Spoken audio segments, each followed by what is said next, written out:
Nowadays, it's no doubt that machine learning has become a trending topic. So you see big companies such as Google, Facebook, Amazon investing time and resources in machine learning. You also see venture capitals investing in startups dealing with machine learning.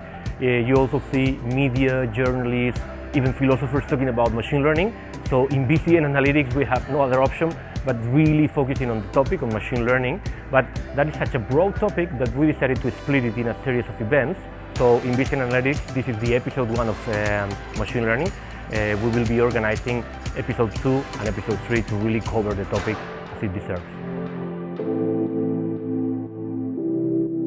Hi everyone, welcome to this new BCN Analytics session. So this is a very special event because so far in the past we chose a topic and then we covered that topic in one session.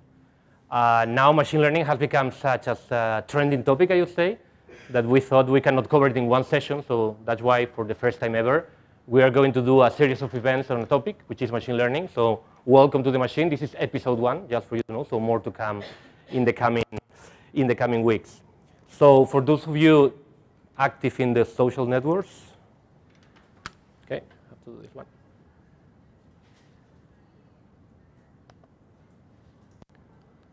Hashtag is BCN machine.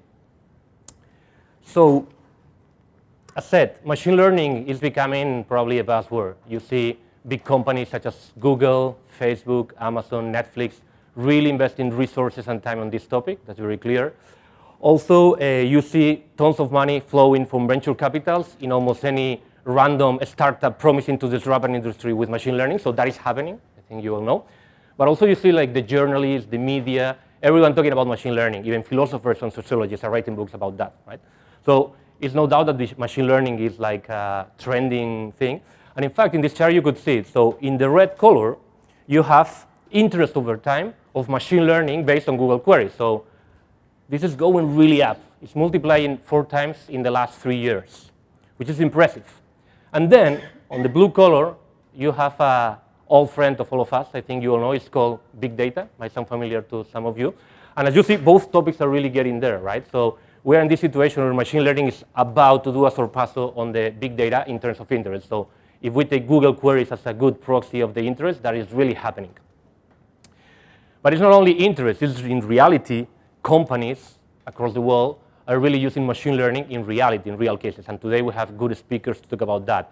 Just a few examples on that.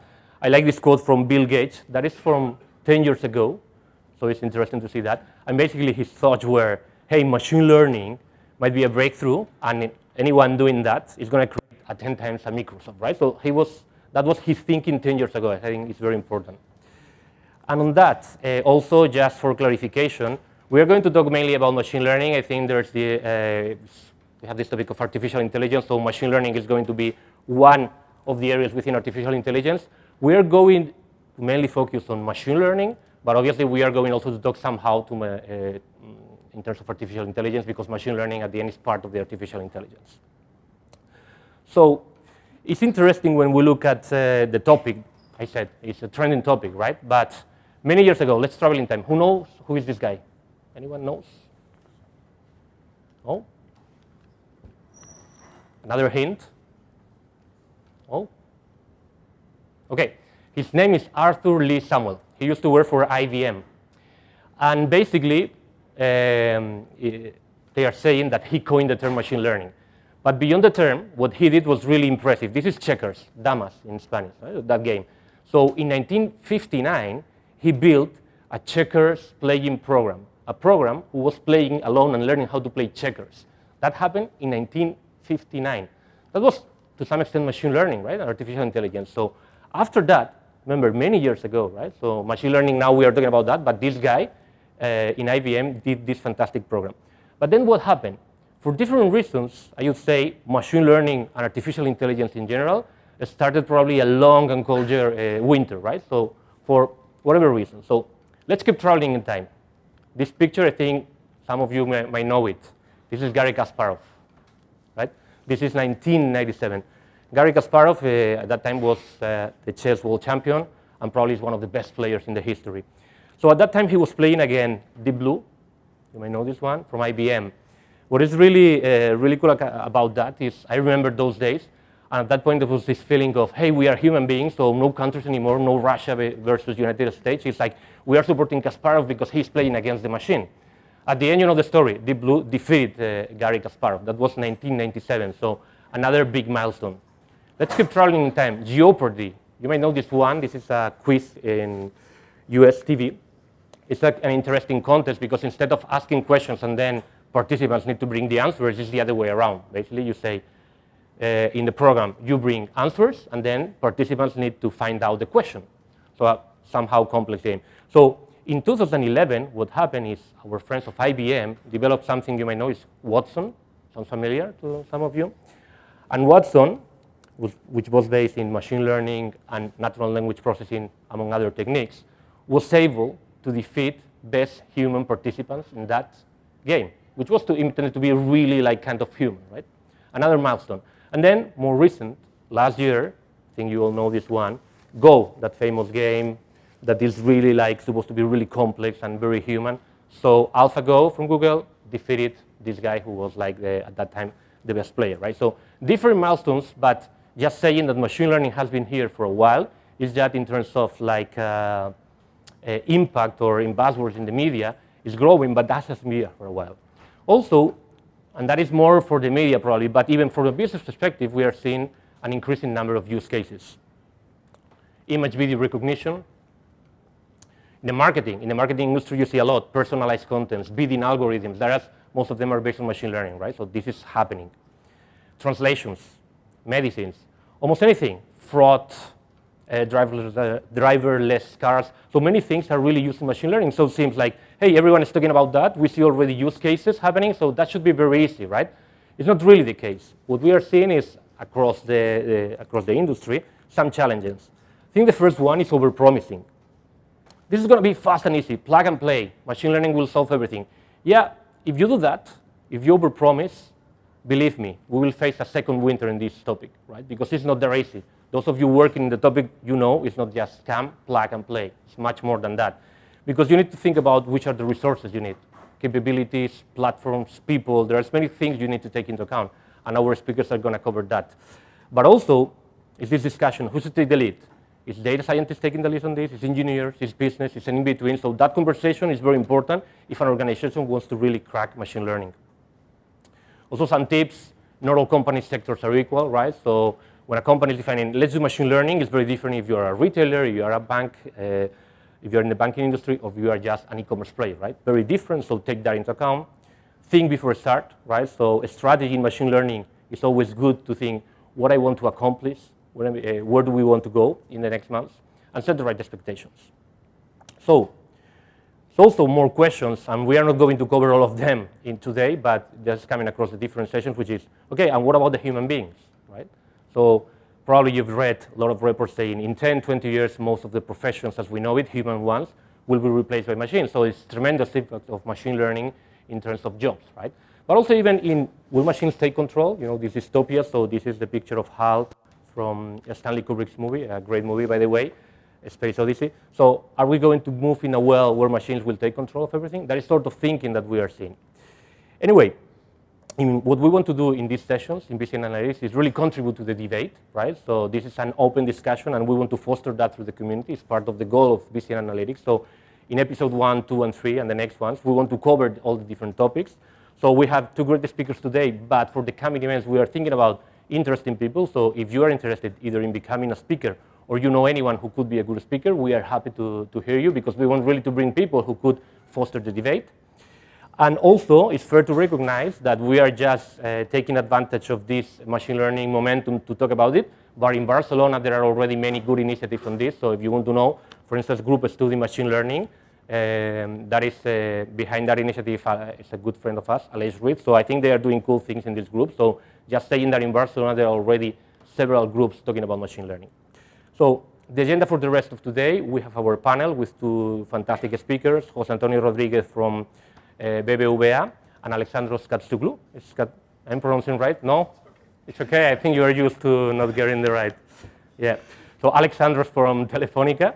Then this time we will have time for Q&A. So you remember last time we couldn't really do it, but now we promise we have 25 minutes for questions, so you can really squeeze our speakers with all the questions you feel are relevant. Then, as usual, we have time for networking and beer over there. And those of you who want to stay longer, we go to that place, George Payne, in Plaza Urquinaona, to have more beers and snacks. So with no more delay, let me pass to Pau Aguiló, where you present the rest. Thank you. It is quite a luxury, the two speakers that we have today, and I think that if we have such a big turnout today is the proof that. So let me introduce the next speaker. So José Antonio Rodriguez-Serrano will start.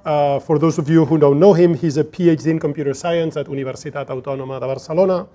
Then he moved to France in Grenoble, where he was the area manager for machine learning for Xerox. And he's been now for 2 years here back in Barcelona, working at BBVA, in the unit of data and analytics, and he is the lead data scientist, and they are mostly working on consumer insights and personalization. He will cover in more detail in his talk. So, José Antonio.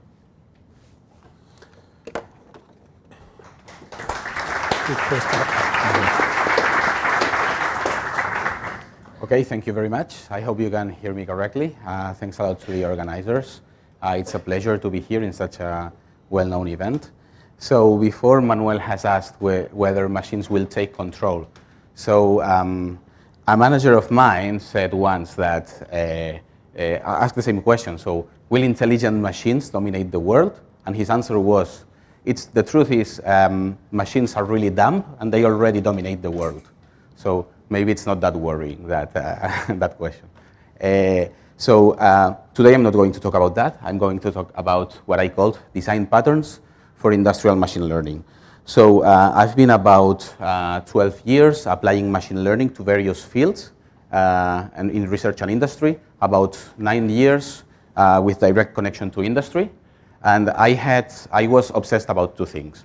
So the first one was bringing the machine learning tool or toolboxes to non-specialists, like programmers.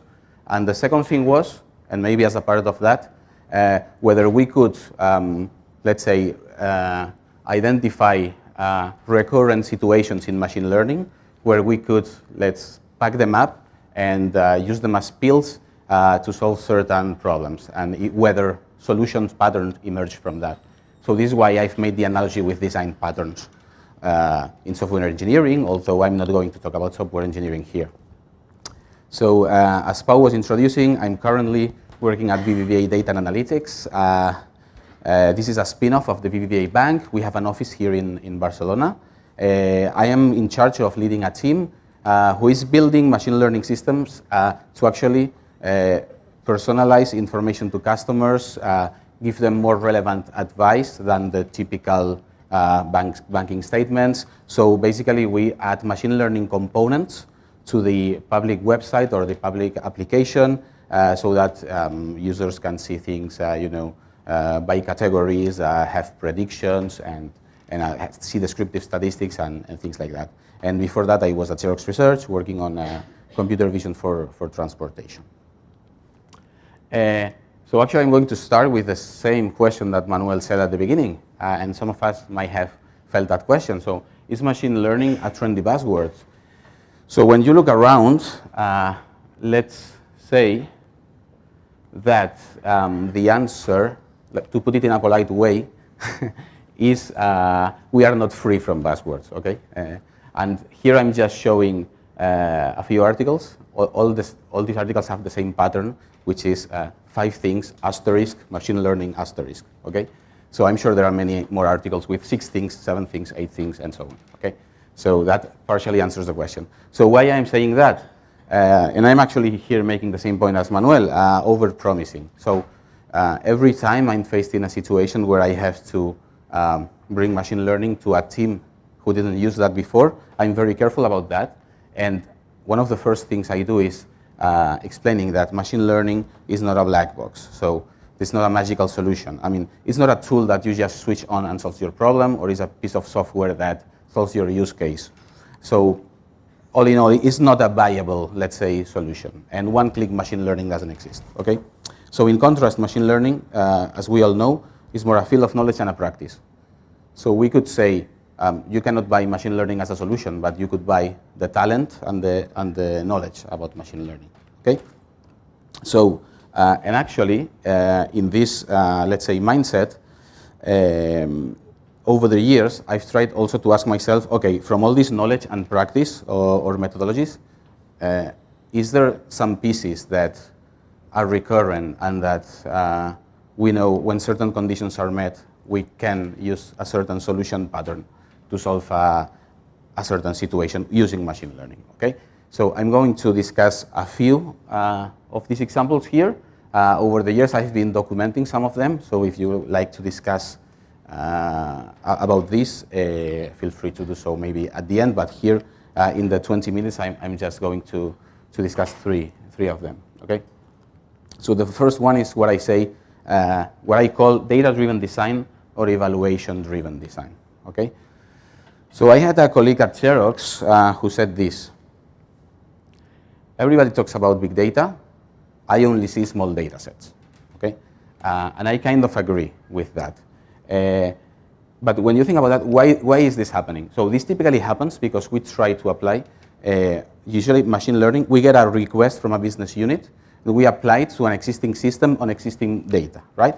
So let's say you have millions of customers in your database from which you could extract features and predict some property, but then when you just get the, let's say, subset of the users who actually make sense for that study, and then try to find the attributes, and you do the crossings with other data tables, and then have to find the ground truth labels, okay? Maybe you don't have the ground truth labels and you have to annotate it yourself, then you end up with a data set that is not millions, maybe it's much smaller. So this is actually a recurrent situation.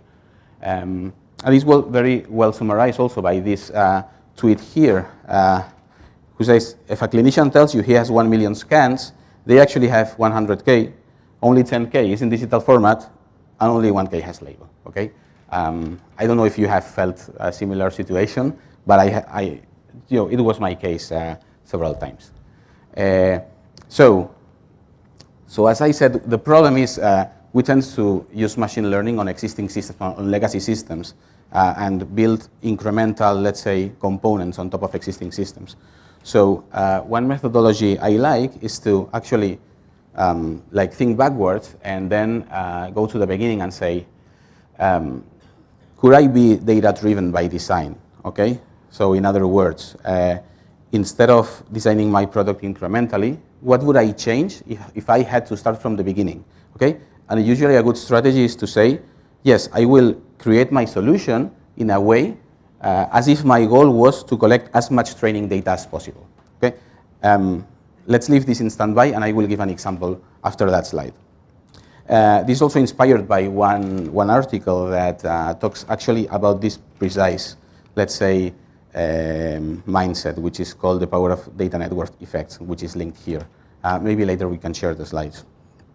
And as this dude is mentioning, 2017, you are the training data, right? So how could we build systems that help the user by providing them data, but help them so much that also incentivize the user to provide even more data so that we can continue being more useful? And one step forward to that is another methodology that I call evaluation-driven by design, which is, if you think in software development about test-driven design, so test-driven design is about designing the test before the actual software.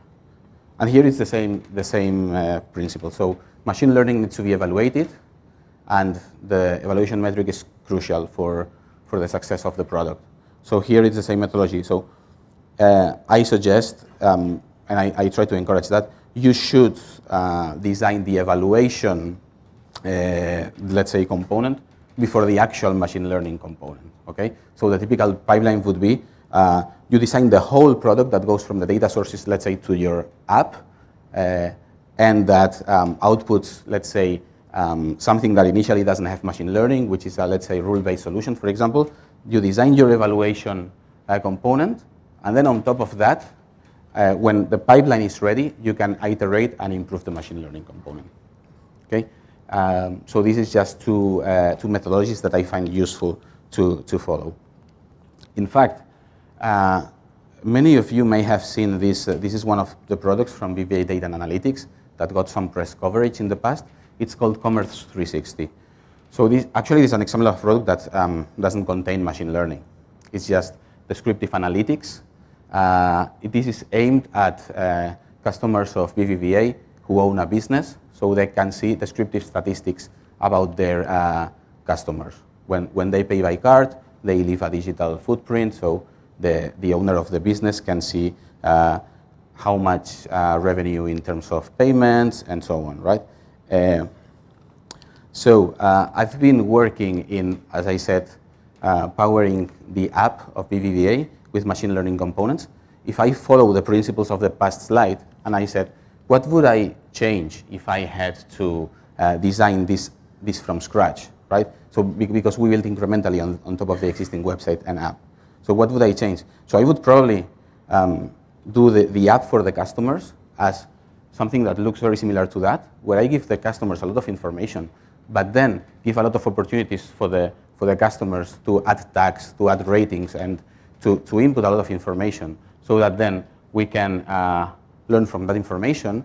When you apply machine learning there, then you really achieve what this article was calling the data network effect. Okay, so this is just an example. Then, as a small corollary of that, when you've designed all your pipeline, you evaluate it, and then it may happen that you get your success metric even without using machine learning. So it may happen that you have to ask yourself also, does my use case require machine learning or not? Right? Okay, great. So this was just one example on data-driven design. So the second, let's say, we could call it design pattern, is what I call reducing problems to data search. So in my previous background, I've worked a lot on information retrieval. So I studied information retrieval, and my PhD was about that. So from a professional bias, I tend always to try to solve any problem as an information retrieval problem. That means as a problem where you have to do a search, you get a pattern, and then you find the most similar patterns in an existing data set. But it turns out that that works really well in many situations, in many practical situations when machine learning comes to industry. For example, take this example of time series forecasting.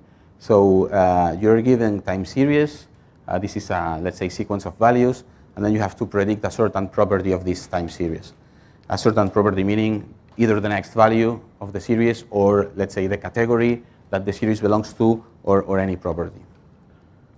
So something that works really well is to cast the problem as a search problem. So here I'm showing a screenshot of a prototype that we built. Here the user can enter a time series, will press a button, and then it performs a search on a database of 30 million time series. So the timing is real, so in a few seconds you return the, let's say, 100 most similar series. And from this series, there in those data sets, you have the property that you wanted, that you were interested in. Sorry, it was unexpected. So, and then actually the output of the algorithm could be the average of that property over all the nearest time series. Okay, so for those of you who are in machine learning, this is almost trivial, and this is known as nearest neighbor, right? So the message here is that nearest neighbor works as a very good baseline in many, for many data science and machine learning problems, at least to build the initial prototype when you need a very fast assessment. And then, so this is a real example where we used that for time series forecasting, and for a long time it turned out let's say, this method using the nearest neighbor was the best forecasting method we had for a particular problem of forecasting expenses of customers. So there's also some proof that this doesn't work just in, let's say, toy situations. It also works in real world problems. So for example, a few years ago, when I was with Xerox, we had to face also the industrial computer vision problem of license plate recognition. So license plate recognition, you get an image of a car, you can detect the license plate area, and then you could apply a license plate recognition software to decode the numbers that appear in the license plate, okay? So we did this test here. We took the image of the license plate, then queried this image against a database that we had, also with several thousands of license plates, and which actually had ground truth annotation with the actual license plate numbers. And if we were using, it's true, we were using state-of-the-art features in computer vision at the time, and we were using metric learning algorithms, which are machine learning algorithms, actually to learn to search, right? But it's the same concept, okay? It's search for the most similar image, then take the annotation that this image had, okay? So that is kind of a simulated license plate recognizer or optical character recognizer.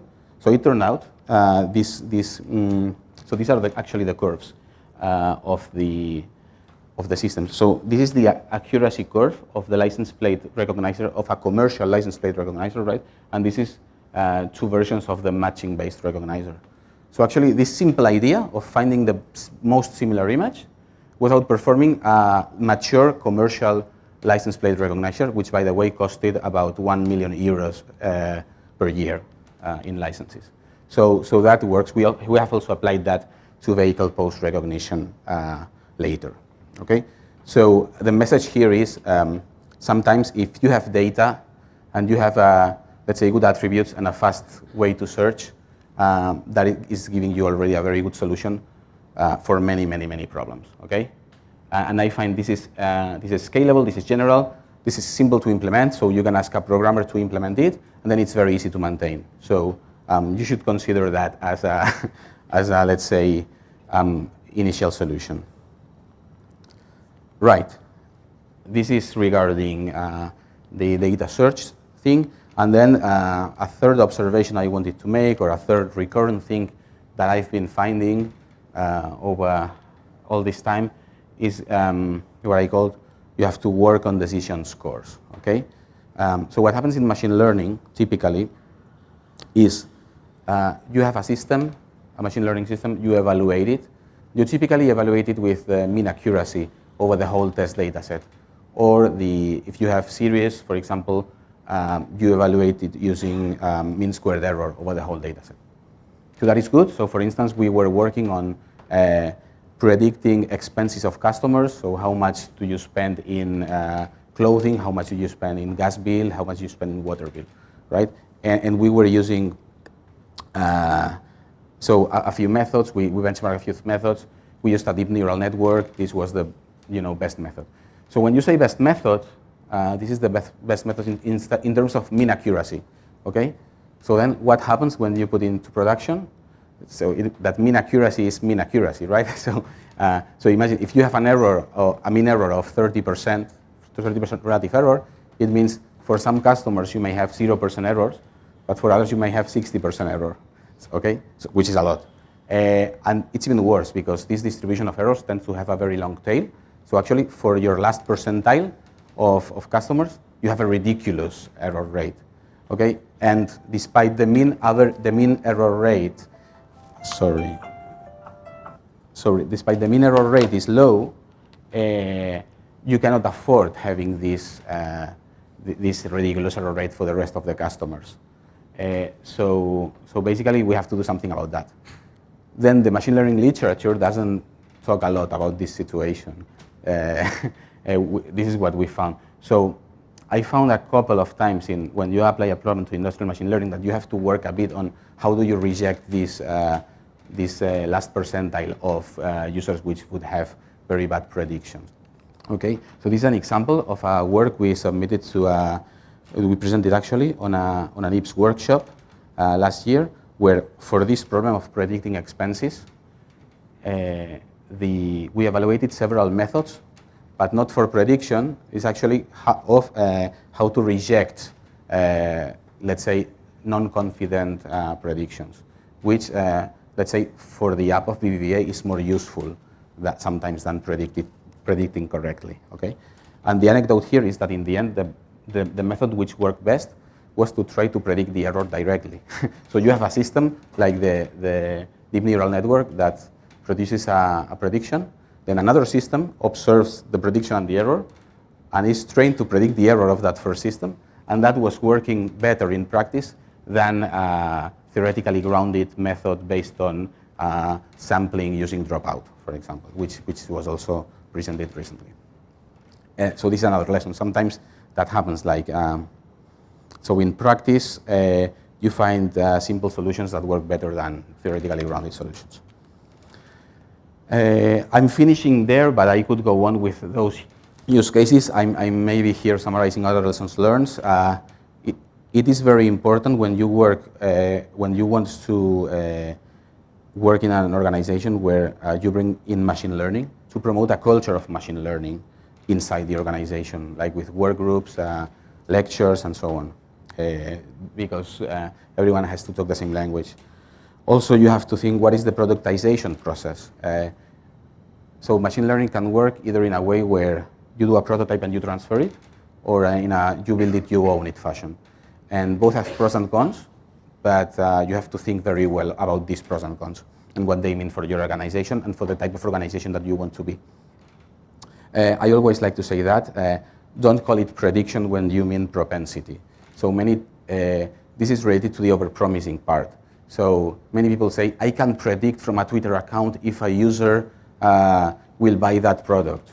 I mean, you cannot predict that, because in language, predicting has the connotation that it will be true, right? It's more, you have a propensity score that in a population, the customers who meet these properties tend to buy more of this product. So we should be careful and not overpromising, and don't call prediction when we mean propensity. And finally, I like a lot democratized solutions and knowledge. For example, Kaggle competitions. From there, you can learn a lot about, as I said, these design patterns. So actually, if you look at Kaggle, many times the Kaggle challenge is won by someone who does three things. Who does smart attribute selection, gradient boosted decision trees, and then hyperparameter optimization with a common library, okay? So this is a design pattern for machine learning already. And I like a lot TensorFlow. So I've put here a few more resources for those who are interested. So I'm not the first one to talk about that, and there are people who are much more important than me who are giving this type of messages. And as I said before, I like TensorFlow a lot because it's kind of democratizing deep learning. So I liked when I saw this comment, and this is the end of my presentation.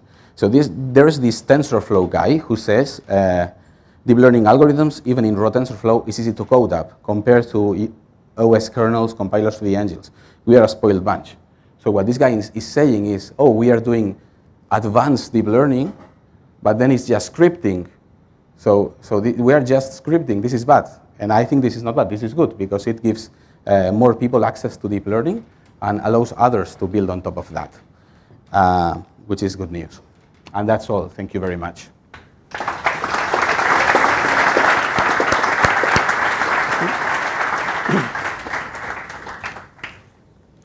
Thank you, Jose. Okay, our next speaker, I will try to pronounce the name right, so I'll do a second attempt. Alexandros Karatzoglou, and he's a PhD at the Vienna University of Technology. So he was doing machine learning in 2001, which is quite something. And then he's been doing research on machine learning on multiple universities in different countries, including Australia. 2010, he lands at Telefonica Research, and where he's been a senior researcher and since this year, scientific director. He will cover some of the applications in his talk, so I'm not going to talk about it. User and network generated data, and I'll leave the floor to you, Alexandros. Thank you. I'll take this. Yeah. Is my microphone on? Yeah.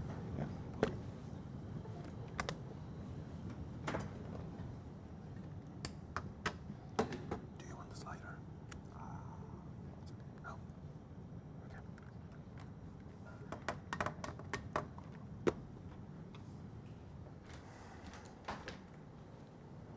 Okay.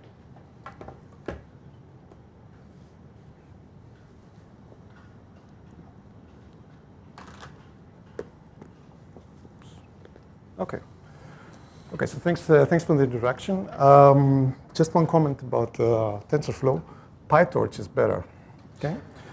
So I'm here to talk a little bit about what we're doing at Telefonica with machine learning. So I'm currently the scientific director of the research group of Telefonica Research. So this is a little bit of an tautology, I know, but we are essentially the research part of Telefonica Research and Development, right? So this is a small team of about 15 people with PhDs here in Barcelona. We are in this Telefonica Diagonal Tower of Telefonica. It's quite a nice building, if you've ever been in that direction. When I usually show this picture in talks that I give in Northern Europe, everybody's super impressed, right? That you have the scene but here, I mean, it's rather normal. So we are, as I mentioned, about 15 people. We have researchers in machine learning, human-computer interactions, and networks and systems. And we are essentially a little bit between academia and industry, right? So we go to conferences, we publish papers. A lot of the things we are doing are online. You can actually find a lot of information in publications about the things that I'm going to talk to today. And we are currently also hiring new researchers. We also host PhD students for industry PhDs, and also offer about 20 to 30 internships per year, so every year, for interns that can stay up to 6 months. So with that, I would actually like to talk today about 3 of the projects that involve machine learning in our group. Right, the first one is about generating insights about customer satisfaction from data from the network, right? Every time, and this is actually a project run by Alexandros Finamore and Elias Leontiadis, which are members of the team. Every time you use your mobile phone, the network actually collects data about the quality of your connection, right? A lot of things like latency, the data throughput, et cetera, right? So all of these things are collected. And Telefonica, and in particular the O2 brand, which is the Telefonica brand in the UK, conduct monthly surveys and they ask about 4,000 people. No, sorry, weekly surveys, not correct. And they ask about 4,000 people every week about how satisfied they are with their service, right? And they store this data. We can, of course, using this data, correlate that, or try to correlate that, with the measurements we do from the network, right? Essentially, we could build a model to learn how satisfied a user is, knowing what kind of quality of connection he has, and knowing that 6,000 or 4,000 people last week responded in the way they responded to the survey, right? So essentially, this is, let's say, the workflow of this project. This project, by the way, is called INCAS. We have the raw data that comes from the network. We do a lot of feature extraction. I think the previous speaker mentioned that he sees only small data. So we have 4 terabytes a day, which, I mean, is quite okay for big data, I would say. So we use Spark to process it and extract features out of it. And then we follow sort of this traditional machine learning workflow, right? We take these features, we pass them through a machine learning model, we train this model, and use it for prediction, right? So let me see. Oops.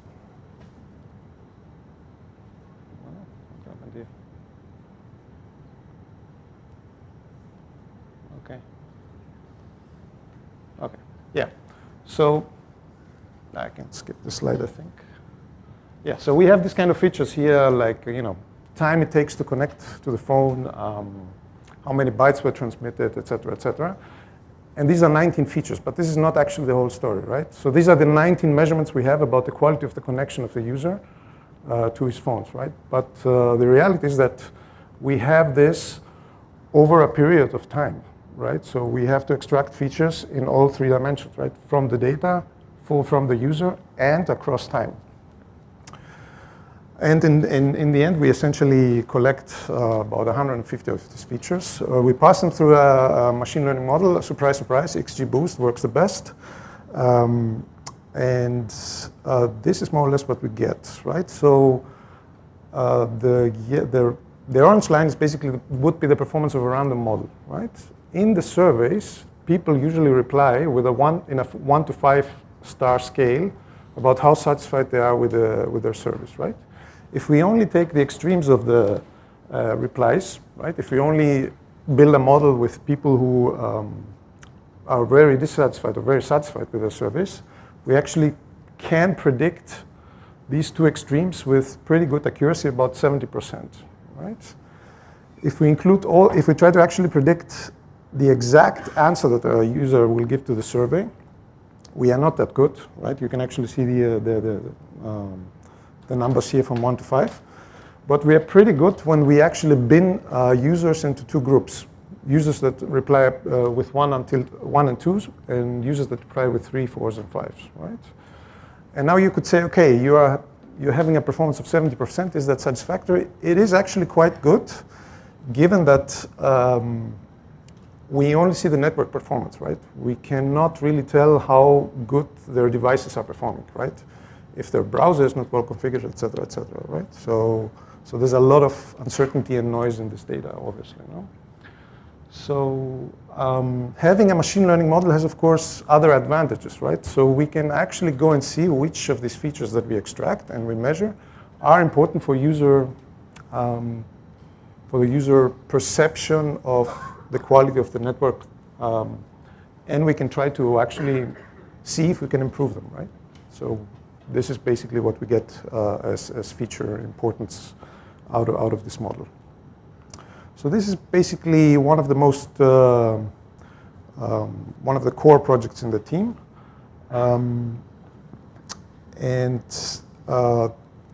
Part of that project led actually to another project, which was about smart notifications. This is actually run by Kleomenis Katevas, which is an intern with us. Martin, who's a researcher, expertise in human-computer interactions and machine learning. Joan Serra, who's also a very good data scientist and machine learner, and Ilias Landriadis. So what is this project about? This project is essentially about attention, right? Most of the internet companies make money out of people's attention, right? Here are some numbers for the revenues of Google at 2014. So they're actually much, much bigger this year. And I think the numbers are pretty much the same. 90% of this revenue comes from advertisement. And what is advertisement about? Advertisement is about getting the user to pay attention to the ad, right?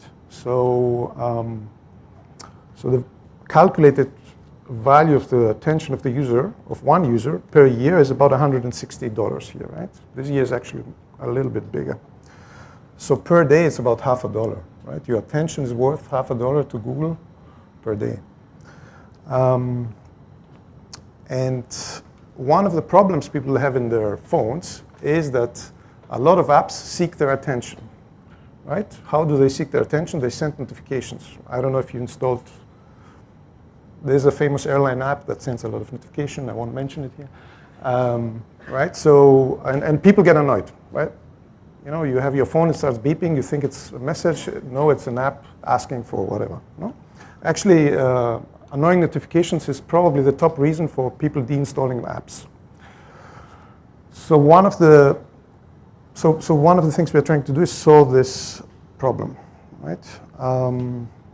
And we're trying to solve this problem by creating something like an inbox for these notifications.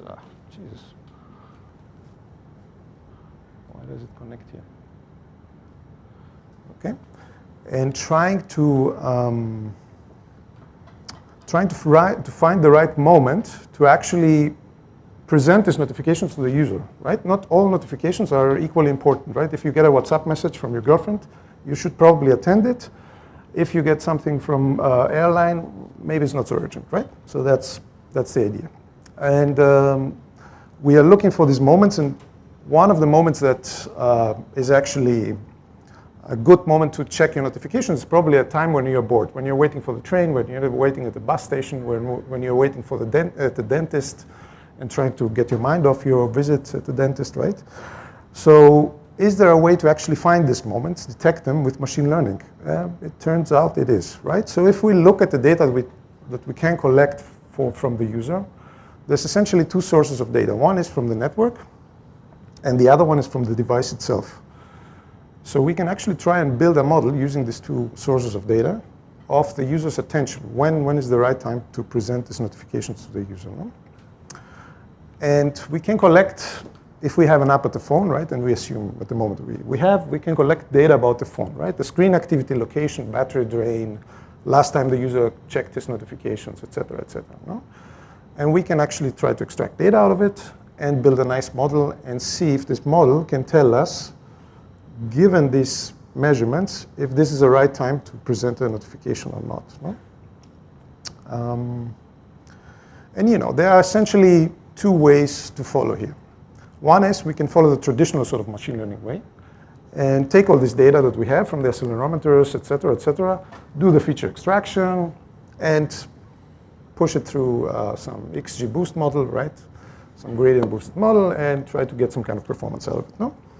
Which is nice, it works, right? We've tried that, it's great. But we want to be a little bit more adventurous. And the other thing is that, feature extraction is typically time consuming. And on top of that, it's also kind of brain draining, right? You have to think, okay, what feature, how do I calculate, right? Why do people need to do that?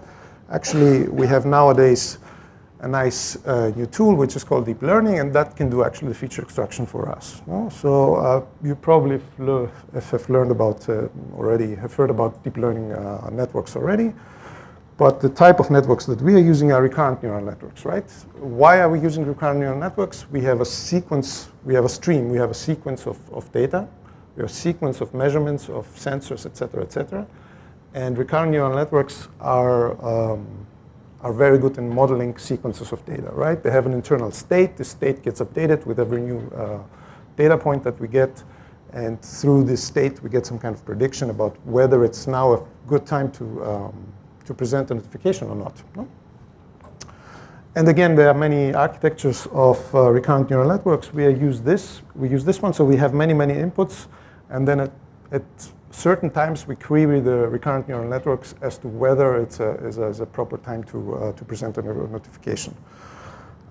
This is some details about how we train. So how we train this model, we create mini batches. So basically, we train the model by data from groups of users.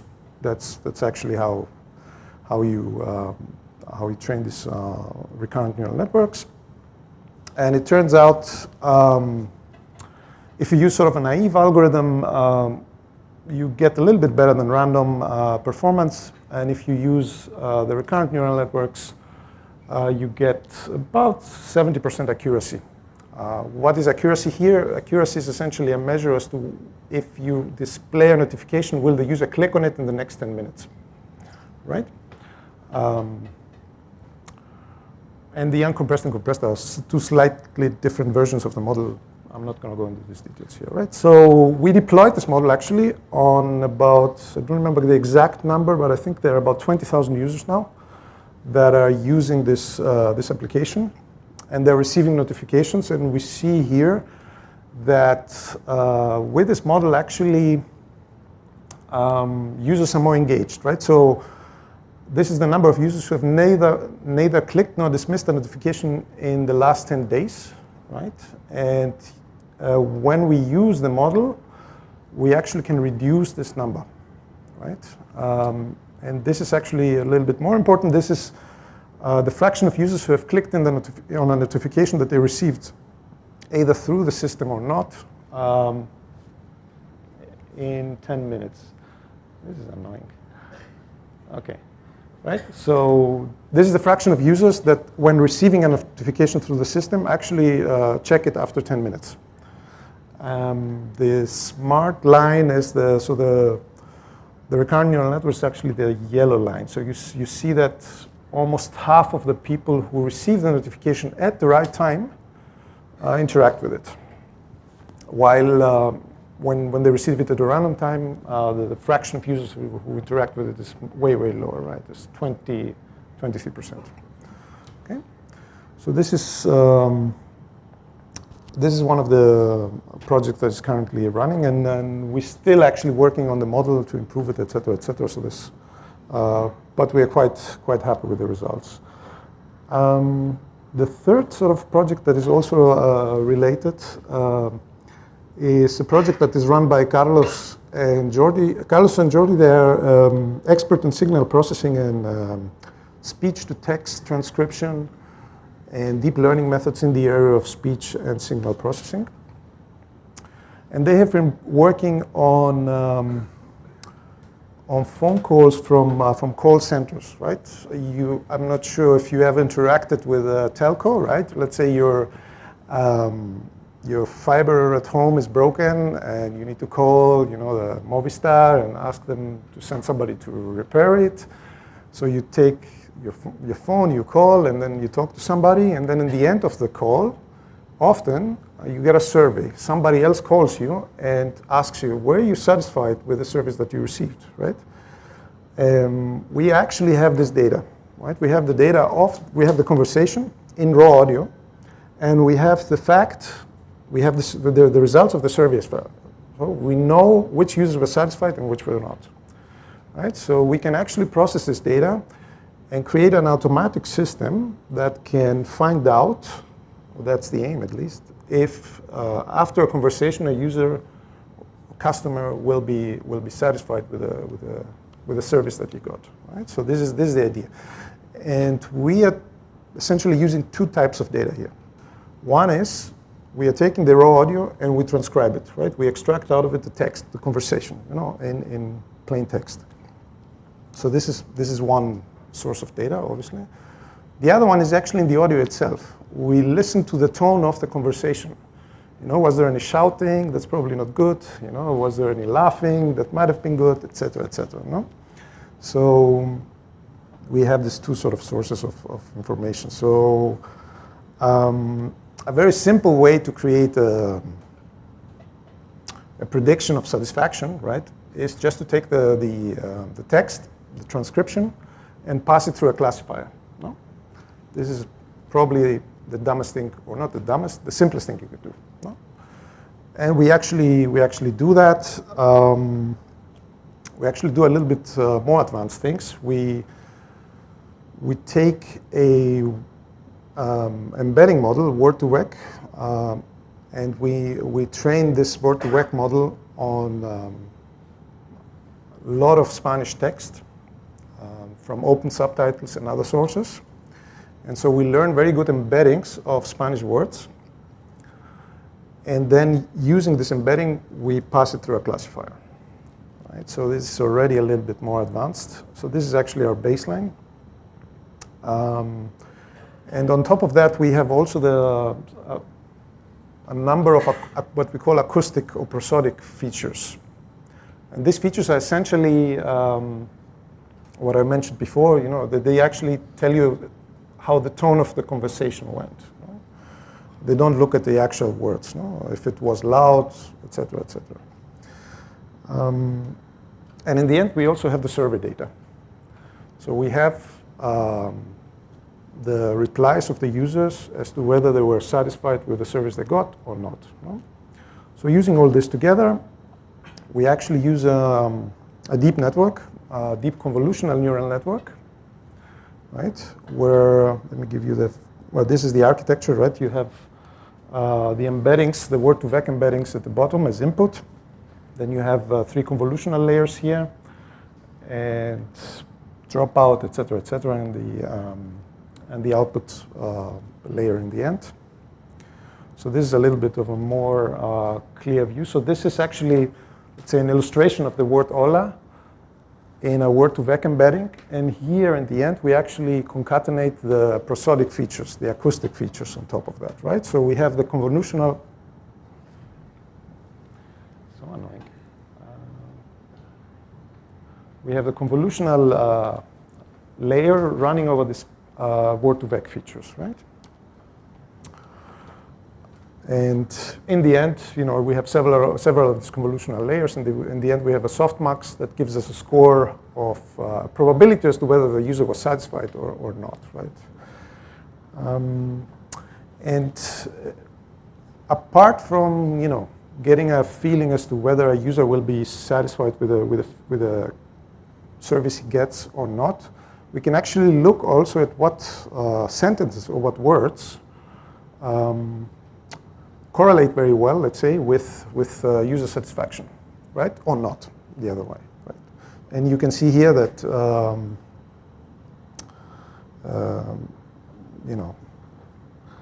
gracias muy amable, for example, gives you high scores of satisfaction, et cetera, right? So these are sort of the results we get from the model, and yeah, so you can see that a simple bag of words method with some PCA gets you close to 70% accuracy, an AUC of 0.68, and with a convolutional network and the prosodic features, so the actual full model that we use, we get more than 15% improvement or something like that, right? Let me see. Okay. Yeah. And I wanted also to show you a small video. I'll try to do. Okay. Okay.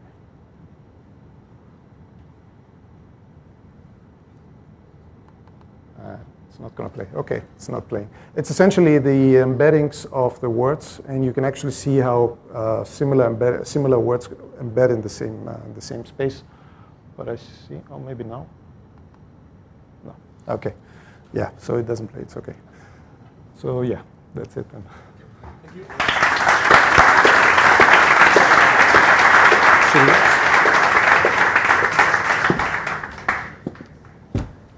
Okay, we'll take questions from the audience, so you have 1 minute to start thinking.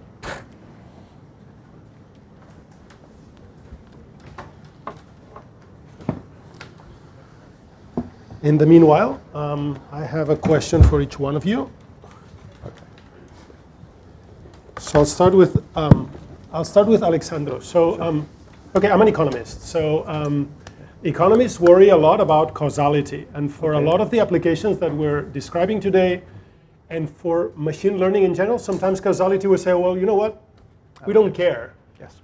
Because it works well. And if it works, who cares about the drivers, et cetera, et cetera. And for, I don't know, the notifications application, the cost of making a mistake is really low. Yeah, it's bothering a little bit somebody at the wrong time, whatever. So it's something that but when the actual so just quick example. So when we see, it's a fact that people that go to university make more money than people that don't go to university. We don't really know whether they were smarter in the first place or whether they learned useful things in university. Yeah. So, but it makes a difference if you're thinking about generalizing university for everyone. Yeah. So here causality would matter. I was thinking about this when you were talking about network deployment, because if you reach the conclusion that you should be deploying additional antennas, additional capacity in certain places, hoping to make unhappy customers happier customers, you need to be very sure about the causality effect. Yes. Because otherwise, and of course, right now I cannot think of any correlation between network coverage and unobserved variables like general grumpiness of individual customers. So I'm pretty sure that this is it's not a big issue here. But more in general, in your experience, following up with because basically predicting the future does not add value. It's changing the natural course of events that creates value. So basically you could say, okay, these guys, if they had better coverage, they would be happier. Truth is, we don't really know until we change coverage, and then we see whether they're, is there any way that you could do this in this particular case? Or more in general? There's a way, right? So there are methods that can detect which variables are causal and detect causal relationships between variables. For example, structural equation modeling. Right? one case. Having said that, we don't really do that here. And the reason we don't do it is that the purpose of this project is not so much to change the network to satisfy users, rather than detect unsatisfied users. To compensate them some other way Exactly. aside from exactly, right? So if we had to change the network to satisfy users based on the method, based on this project, we would probably use other machine learning methods, right? Other machine learning models to be more, and do more inference on the data, et cetera, right? This is more like a, if you want, a dummy black box that is for the purpose of actually finding the user that is dissatisfied, right? Because we conduct this survey on 4,000 people, but obviously Telefonica, I think, in the UK has, I don't know exactly the number, but I think it's something like 10 million customers, and we cannot run the survey on 10 million customers, right? But if we have a feeling of who might be satisfied and who not, we can target them with other things, right? Offers, et cetera, et cetera. So this is that. Okay, and then I have a question for both of you, and then we'll open up the Q&A with the audience. Can you think of areas in which you would definitely not apply machine learning, and you think it's a bad idea to apply machine learning? Or pretty much it applies to everything that you can think of in your... That's a good question. I can think of many areas that machine learning is very much used nowadays, and it doesn't have really good results, right? And one of them, I think, is news. You know, if you use machine learning and personalization in the news sort of domain, let's say like that, what happens is you create filter bubbles, right? People get served the news they want to read, and this creates sort of further polarization in the political spectrum, et cetera, right? Creates also openings. So it's more the consequences rather than that it doesn't work. Oh yeah, I can find things that interest you, it's just that I create where it doesn't work, it's hard to say where it won't work, right? If you have data, chances are.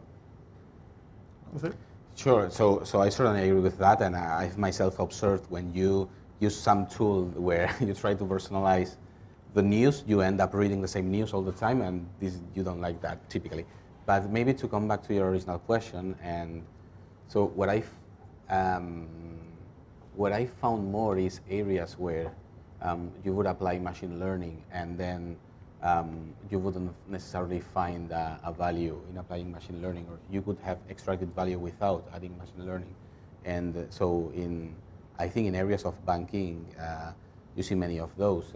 Let's say, I didn't go into depth in my presentation, but let's say you want to forecast the expenses of users so that you can tell the user your next bills will be this, and this. So is this more useful than telling them, than showing them a dashboard, or showing them the historical, the last historical payments for the user so that they draw their own conclusions? Or just sending them an alert where when you say, you know, your average, let's say, your average expense is greater than the average of the last N months, right? So these questions, we never know until you really measure in some way that it was useful or not for the user. So many times, rather than saying I would not apply machine learning to that, is I would try what is more useful to the customer, whether applying machine learning or not. And then there's also an area which is the area where you need interpretable models. And I know this is also becoming a bit of a buzzword in some sense, these interpretable models, because from a theoretical point of view, it is not you know, the definition of what makes a model interpretable admits many interpretations, right? so it's not well defined, in my opinion. But we find several situations, especially in banking, but I guess in other areas, where you need to give actually, let's say, an explanation for your prediction. And in banking, a typical example is if you give a mortgage credit scoring, or right? credit scoring, you have a regulation that forces you to actually use a model that can be easily explained. Okay, and in that situation, So you're limited to a certain family of models, not so much. You're so you can avoid, let's say, another family of machine learning models, such as deep neural networks. And having said that, I think what makes a model interpretable is more philosophical than Adding risk points. Yeah. Agreed. Okay, we open up Q&A, so if anybody has a question, we'll be happy to take it. There's one there.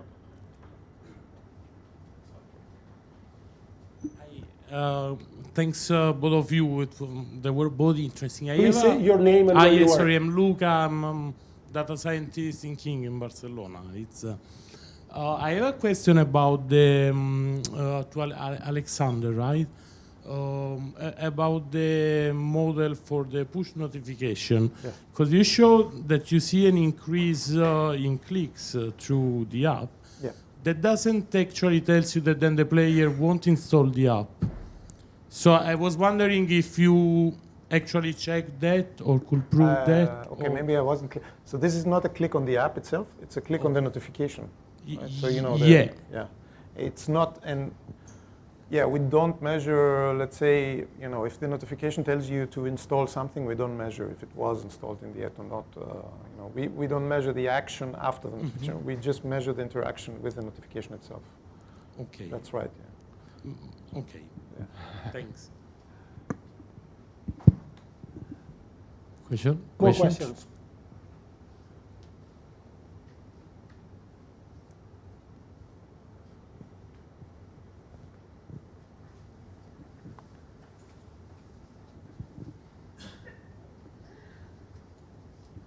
Just a question for Alexandro.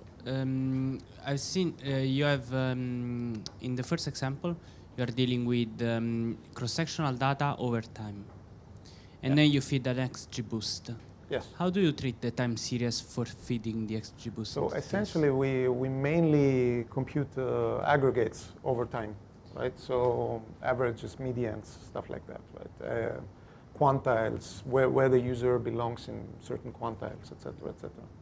So we don't really treat the time series as a time series per se, which we could, right? There's a point there. I mean, we could. Exactly. I was thinking you could do a time series. Yeah, you could definitely use some kind of recurrent neural network, for example, and feed the data in a sequential manner. And yeah, definitely. But we don't. I mean, something to appreciate here is that we are talking about 4 terabytes of data every day. So it starts getting a little bit tricky. So when you aggregate, you sort of get rid of a lot of that.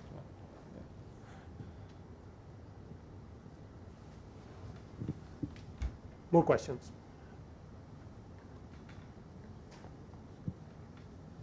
Okay, we have 1, 2, 3. So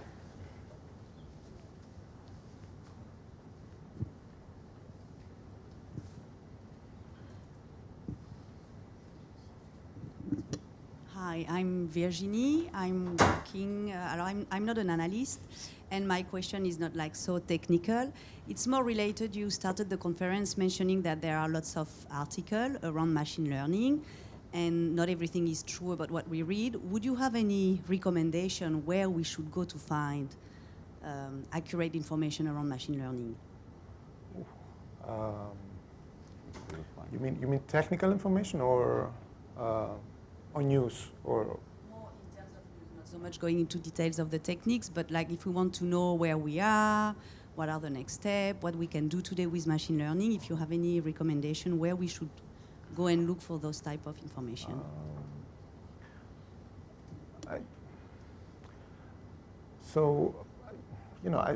I read personally. I read Wired, this magazine. So then there's a little bit more technical sources of information in Hacker News, for example, as well, right? But I think most of the things that I hear about and I learn, I actually learn them through following the right people on Twitter. So this is actually probably the main source of news that I have.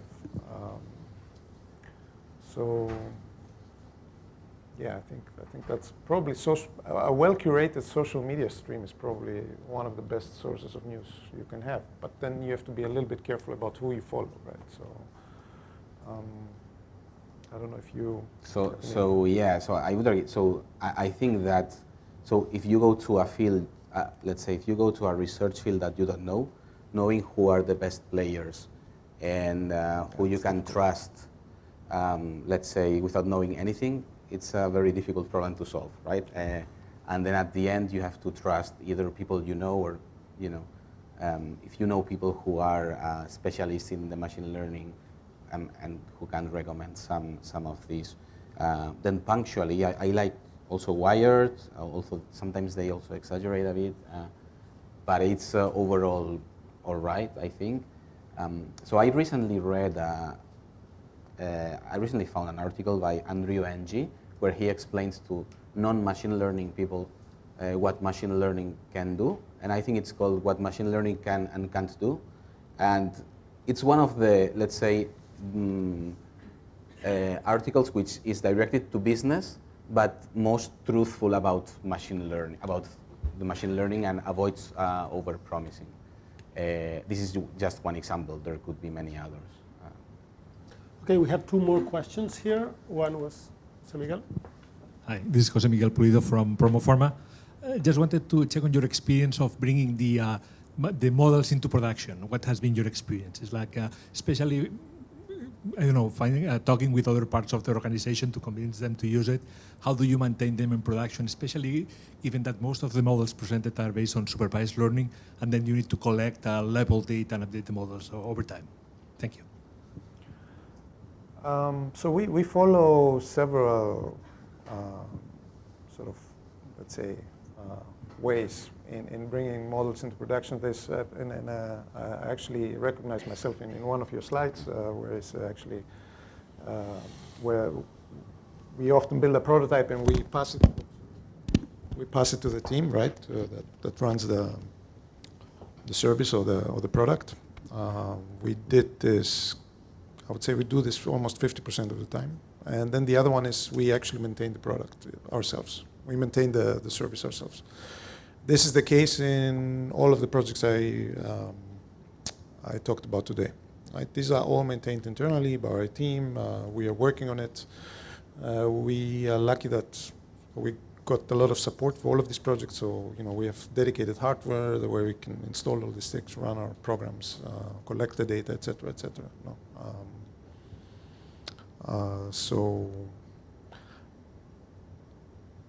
I think in our case, these are the two ways of doing that. So there are cases where machine learning products are done outside of the research team, and there it's probably a different story, and they are mainly maintained by large engineering teams. Right? But these are maintained by us. So in our case, our methodology, and it depends a lot on each project, but a generic methodology is we have some sort of platform where we try to have all the data from the organization concentrated in one place. And then on top of that, we have several tools like Spark, Hadoop, HDFS, all these things. And then we do the prototypes there, right? Then you have I would say the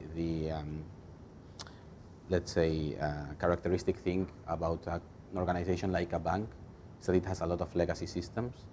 Okay, so this lives a bit in a separated area from the rest of the bank, and then when you have to bring it into production, that means either you have to bring this to another machine in the bank, or to the mobile app, or to the host of the bank, then that's a whole different story, and then you have to find your way.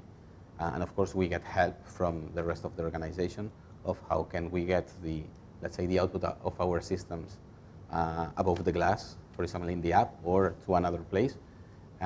But that's one of the biggest challenges we face in an organization which has a lot of legacy systems. So most of the productization challenges are actually system challenges. We had another question around here, and then one over there.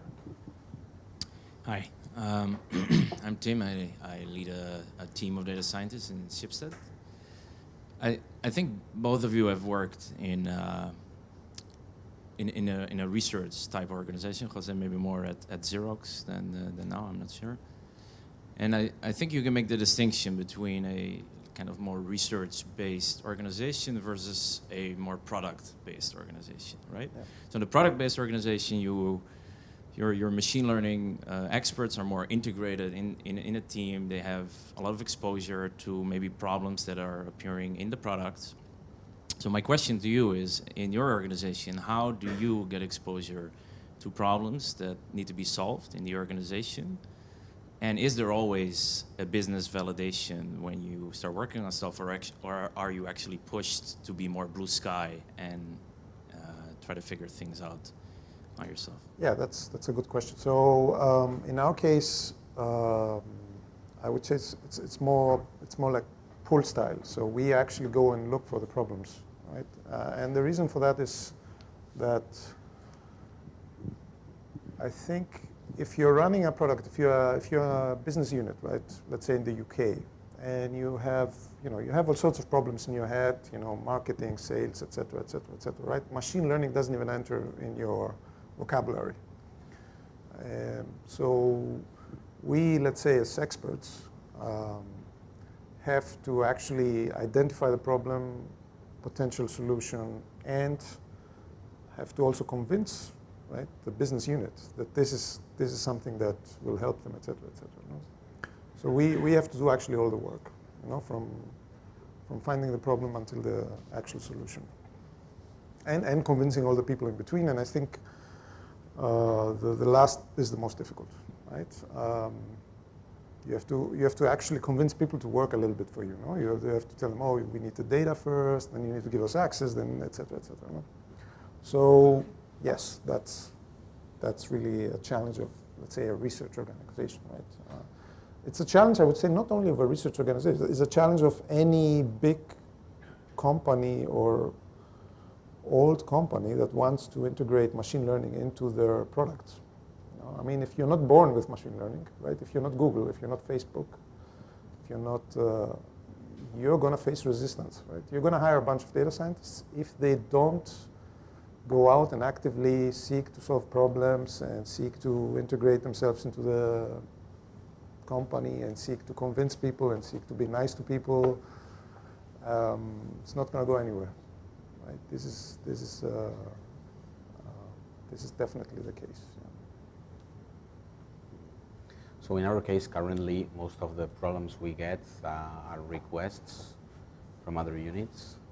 We have a bit also of, let's say, bottom-up projects that we propose. And so for most of the requests, there is a data component, and for many of us, machine learning is kind of the obvious solution. You want to predict whether a customer will buy something or will be interested in X, or you want to classify the transactions on the website. As Alexandros was saying, sometimes machine learning is not in the vocabulary of the people who request that, but when the request arrives to us, many of the answers contain machine learning components. So the challenge is, what if the answer doesn't contain a machine learning components? What do you do with your team?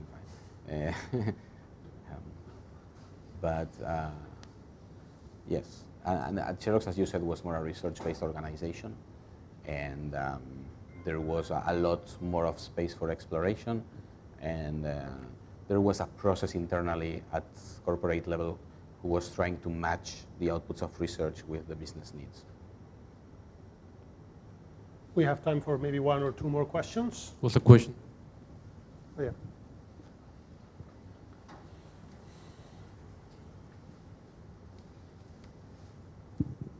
Hi. First, thanks to both for presentation, especially the way Telefonica use machine learning for predict the satisfaction. I have a question for José Antonio. I'm interested about which techniques you use to predict the error. The error of the forecasts? Yes. Okay, so the short answer is I can share the, the document with you that we published. The slightly longer answer is, so for some context, and we describe it in that document, but we are trying to predict customer expenses in different categories, okay, like your expense in ATMs or in bars or in other categories that we have a catalog of, right? So we build the time series for the customers over certain periods of time. Then the goal is to do a forecasting engine. As I said, currently the best forecasting engine we have is with a deep neural network, okay? So we have around, let's say, 30 million series per month to train in the way we have constructed that. Actually, forecasting is one of these problems where we are not facing this problem of labeling, because every month you get the new label for the for your data, right? And then, so the challenge we faced is how do we assess that a prediction is confident, right? And then if you use a deep neural network, you don't have anything in your network from which you can extract, let's say, a confidence. So if you have a classification network, you could kind of, let's say, hack the softmax responses as some sort of confidence, right? In a regression network, you can't, okay? So then we tried several things. For example, one thing that we tried is we have an autoencoder in parallel.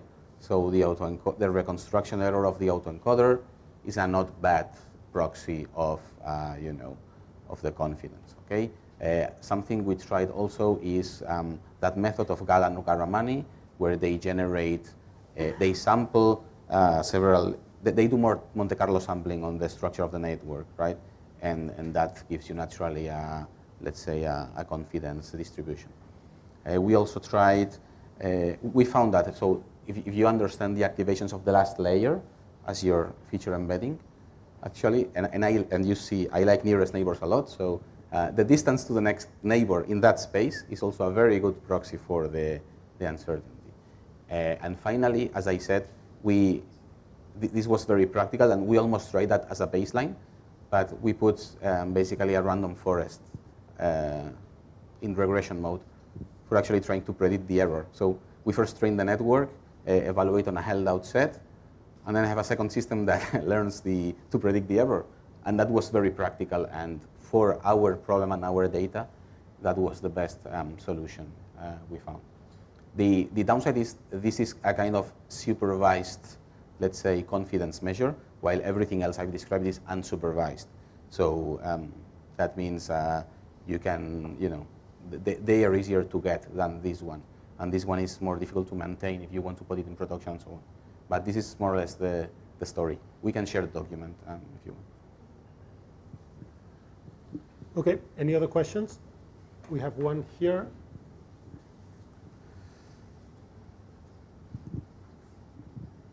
Hi guys, Gabrielle from the Digital Box. I have more of a business question, maybe bringing it back to the original question that was asked by the man here.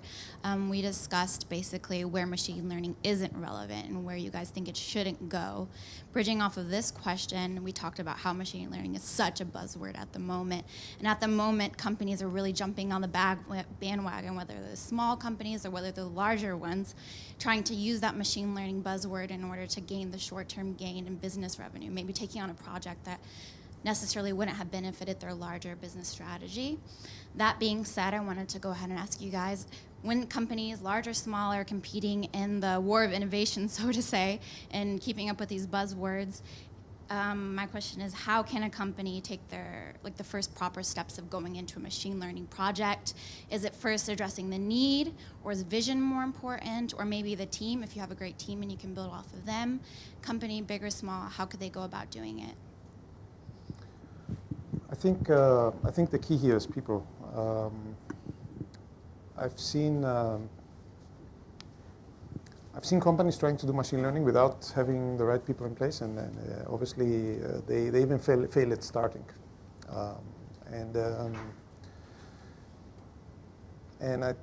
So I essentially you have a chicken and egg problem, right? So if a company doesn't have a culture of machine learning and doesn't have the right people in the right to even kickstart that, right? They might start it off with the wrong people, and then the whole project, let's say, fails, right? So it's a really difficult problem, let's say, like that, right?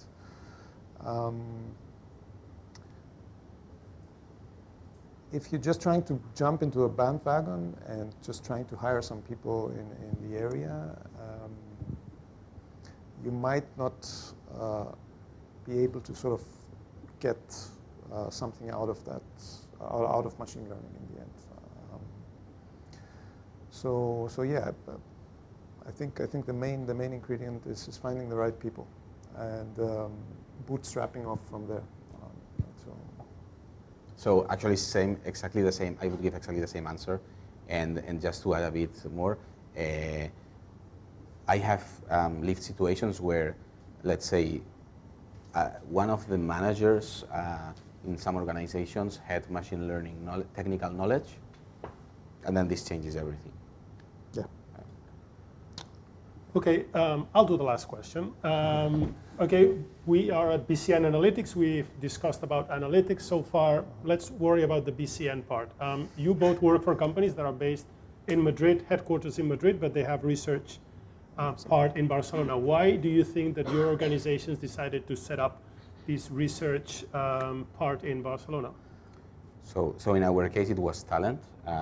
So it's acknowledged, and it's written in some interviews that were made to the person who was responsible at that time, and there's people in Barcelona who wouldn't necessarily want to move to Madrid for personal reasons, for family reasons, and actually to capture that talent, we opened in Barcelona, and I was lucky for that.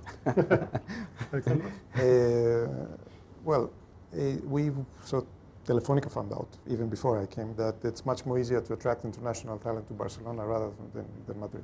This is the main reason, and it's actually true. So we hire, I think 90% of our hires are from abroad, not from Spain. And we had 2 locations. We had one in Madrid and one in Barcelona, and the Madrid one never went to more than 3 people.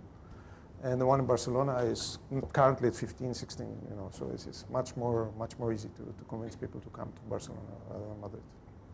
Okay, thank you, and thank you all for coming. I thought it was a great event today, so thank you for your comments.